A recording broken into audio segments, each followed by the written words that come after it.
माननीय मुख्यमंत्री महोदय द्वारा 24 फरवरी को जो बजट भाषण प्रस्तुत दिया गया उसकी मैं भूरी भूरी प्रशंसा करता हूं और उसके समर्थन में उसकी सराहना के लिए अपनी बात प्रारंभ करता हूं। सभापति महोदय, जो बजट भाषण माननीय मुख्यमंत्री महोदय ने दिया वो मानवता से, संवेदनशीलता से परिपूर्ण था और प्राथमिकताएं बिल्कुल स्पष्ट थी कि अंतिम व्यक्ति माननीय मुख्यमंत्री महोदय की, इस राज्य सरकार की प्राथमिकता में आता है और उसी को ध्यान में रखते हुए सारे बिंदु निर्धारित किए गए हैं, सारे प्रोविजंस किए गए हैं। इंफ्रास्ट्रक्चर डेवलपमेंट की बात भी कही गई है और किसी डिसइन्वेस्टमेंट की बात नहीं कही गई है, जैसा कि केंद्र सरकार के प्राथमिकता में डिसइन्वेस्टमेंट पहले हैं और बाकी कोई इंफ्रास्ट्रक्चर डेवलप करना ये कहीं उनके यहाँ नाम नहीं है। रोजगार सृजन की अगर बात लें तो 50,000 जो नई नौकरियां देने का जिक्र इस भाषण में जो किया गया है वो बिल्कुल सराहनीय है और बेरोजगार जो हमारे नौजवान नवयुवतियाँ जो रोजगार की तलाश में हैं उनके लिए अच्छा संदेश है। एक बात मेरे साथी विधायक श्री मुरारी लाल जी मीणा ने कल लेटरल एंट्री पर बोली, उस संबंध में मैं निवेदन करना चाहता हूं कि लेटरल एंट्री जो गवर्नमेंट ऑफ इंडिया कर रही है वो बिल्कुल अच्छी बात नहीं है। जॉइंट सेक्रेटरी लेवल पर कोई भी आईएएस का अधिकारी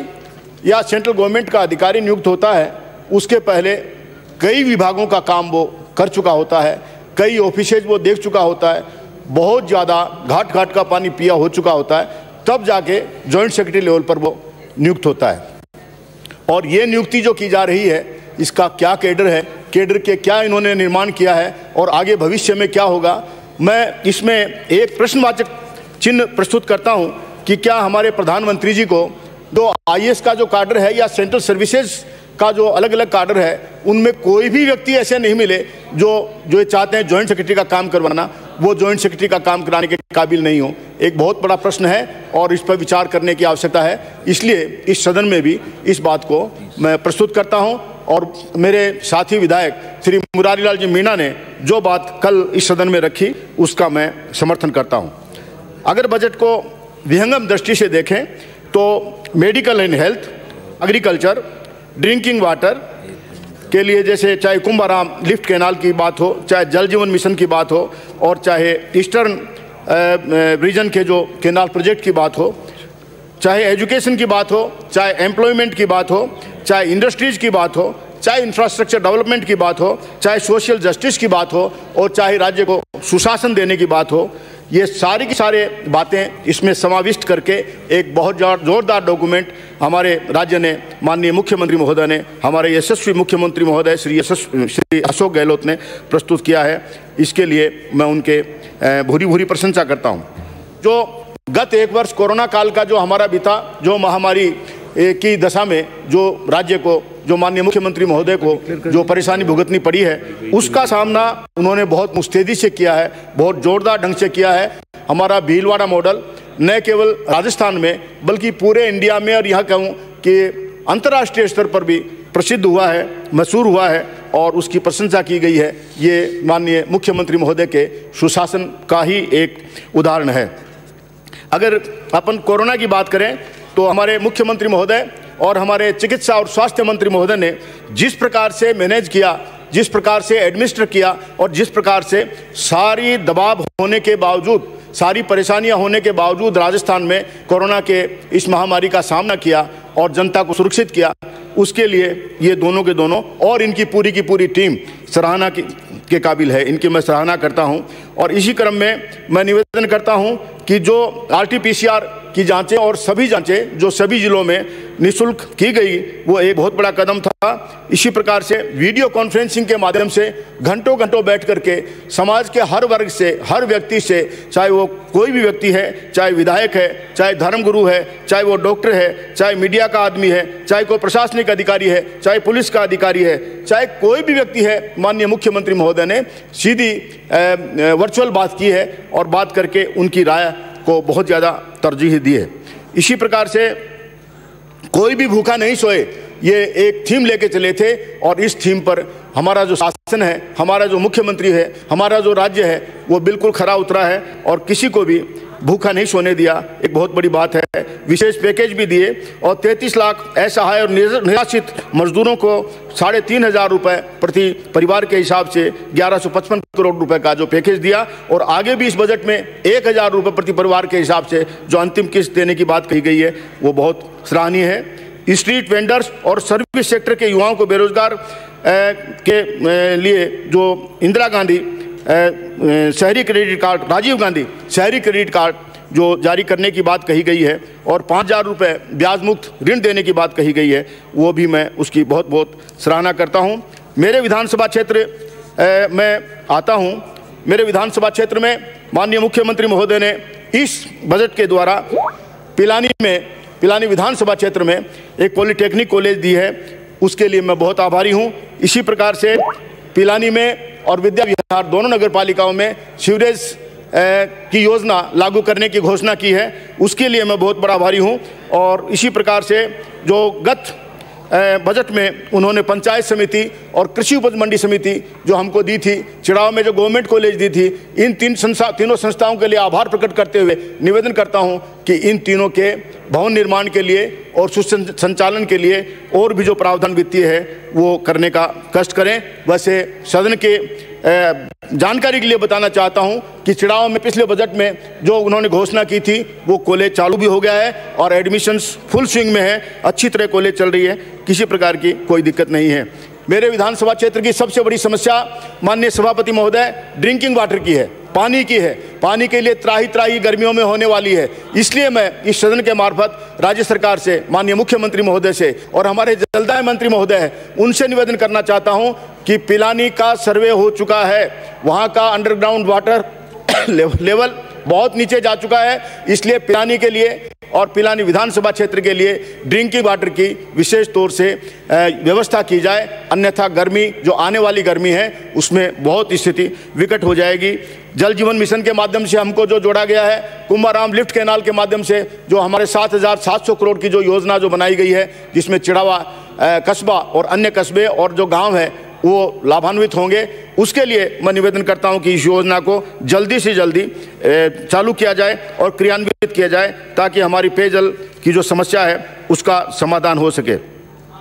इसी प्रकार से जो सीवरेज प्लांट के लिए जो मंजूरी दी गई है वो भी जल्दी से जल्दी उसका काम चालू किया जाए ताकि शहर में पिलानी में जो एक इंटरनेशनल हब ऑफ एजुकेशन है वहाँ किसी प्रकार की गंदगी नहीं रहे। एक दरगाह है हमारे यहाँ नर्ड शरीफ की दरगाह, वो बहुत मशहूर दरगाह है, इंटरनेशनल दरगाह है, जगह जगह के लोग आते हैं, उसको धार्मिक पर्यटन इस सर्किट से जोड़ने का तो मैं स्वागत करता हूं, लेकिन साथ ये भी निवेदन करता हूं कि इस और शीघ्र ऐसे काम किए जाएं जिससे कि अधिक से अधिक लोग वहां जाएं।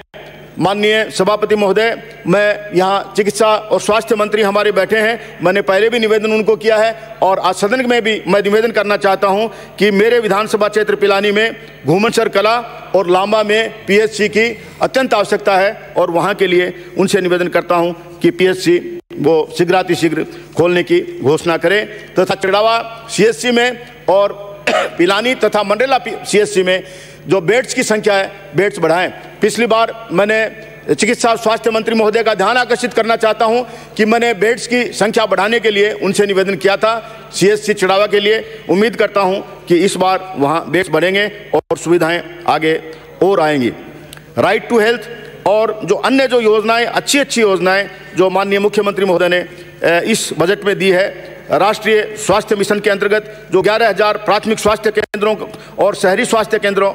शहरी प्राथमिक केंद्रों के अंदर जो और सब सेंटर्स के अंदर जो वेलनेस सेंटर को खोलने की जो कंसेप्ट यहाँ इस बजट में दी है वो बिल्कुल सराहनीय है और मैं उम्मीद करता हूँ कि वो वेलनेस सेंटर शीघ्र हमारे राज्य में खुलेंगे। आधारभूत जो संरचना की ढांचागत विकास की जो बात बजट में कही गई है वो सारी की सारी बातें बिल्कुल सराहना करने योग्य है। मैं अपने विधानसभा क्षेत्र की 2-3 बात मैं करना चाहता हूं। एक तो पिलानी में पिछली बार पंचायत समिति हो गई है, वहाँ सब तहसील की अत्यंत आवश्यकता है, सब तहसील वहाँ बनाई जावे। और जब तक सब तहसील नहीं बनती है तो चिड़ावा तहसील से उसके कार्यक्रम संचालित हो, इसके लिए आवश्यक आदेश निकालने की ज़रूरत है। इसी प्रकार जो उसका जो एसडीओ का जो काम है वो एसडीओ चिड़ावा से लिंक किया जाए। सूरजगढ़ के बजाय चिड़ावा नज़दीक पड़ता है, सीधा पड़ता है पिलानी से, इसलिए पिलानी पंचायत समिति के जितने भी गांव हैं उन सबको जो एसडीओ है वो चिड़ावा लगाया जाए। सीबीओ जो एजुकेशन के लिए है, माननीय शिक्षा मंत्री यहाँ बैठे हैं, मैं उनसे भी निवेदन करता हूँ कि सीबीओ सूरजगढ़ के बजाय पिलानी पंचायत समिति के लिए सीबीओ चिड़ावा जो है उसके क्षेत्राधिकार किया जावे। मंडरेला में एएन का पद किया जावे और सब तहसील जो वहाँ मंडरेला में है वो उसको तहसील में प्रमोदित किया जावे। साथ ही पिलानी बार की बहुत दिनों से मांग रही है कि एडीजे कोर्ट पिलानी में खोला जावे। मैं भी इस बात की अभिशंसा पहले कर चुका हूं और दोबारा आपसे आपके माध्यम से सभापति महोदय निवेदन करता हूं राज्य सरकार से और लॉ डिपार्टमेंट के हमारे मंत्री महोदय से कि पिलानी में एडीजे कोर्ट खोला जावे और साथ ही चिड़ावा में एसीएम कोर्ट जो है उसमें किसी न किसी अधिकारी को वहाँ लगाया जाए ताकि राजस्व मुकदमे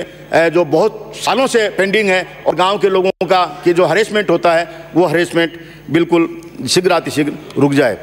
इसके अलावा मैं ये निवेदन करता हूँ कि विशेष तौर से ये रिको के इंडस्ट्रियल एरियाज जो डेवलप हुए हैं, बात उसमें पहले अनुसूचित जाति जनजाति के लिए आरक्षण की व्यवस्था थी।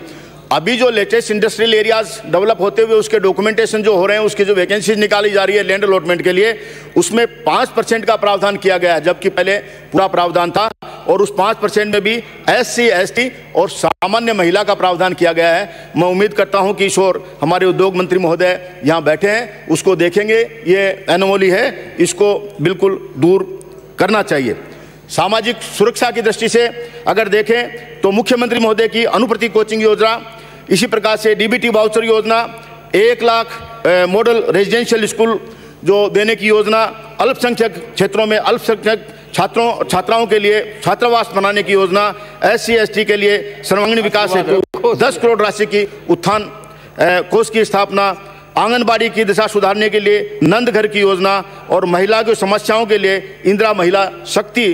केंद्रों की स्थापना करना, ये बहुत अच्छी बातें इस बजट में मेंशन की गई है। मैं उम्मीद करता हूं कि ये सारी बातें जब क्रियान्वित होंगी तो समाज का हर वर्ग इससे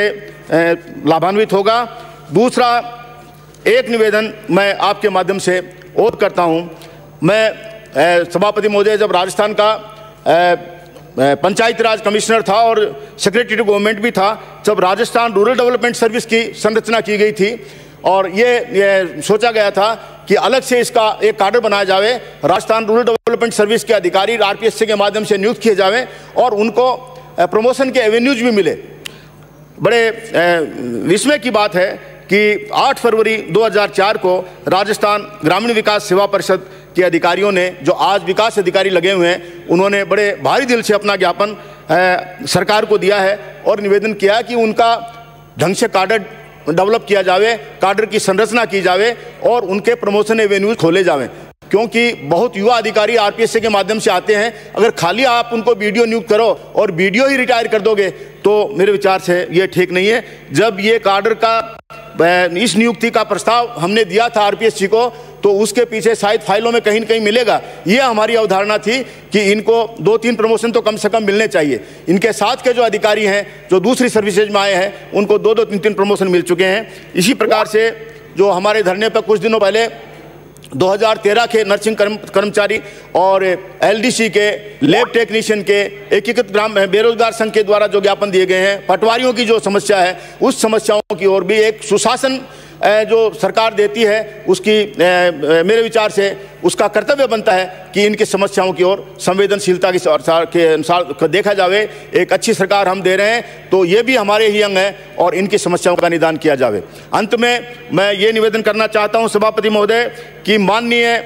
मुख्यमंत्री महोदय द्वारा 2021-22 के लिए जो बजट दिया गया है वो एक शानदार बजट है और यह भी बड़ा अच्छा है कि पहला पेपरलेस बजट है। और सब ने समाज के हर वर्ग को इसमें देखा गया है, हर वर्ग की ओर इसको सुधार के लिए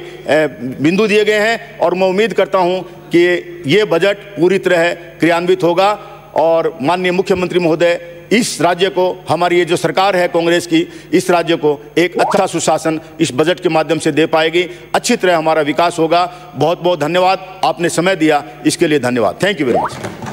श्री सतीश पूनिया।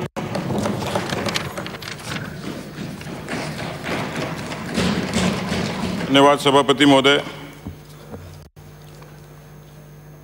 माननीय मुख्यमंत्री महोदय ने 2021 का बजट पेश किया। खड़े रहने, भाषण देने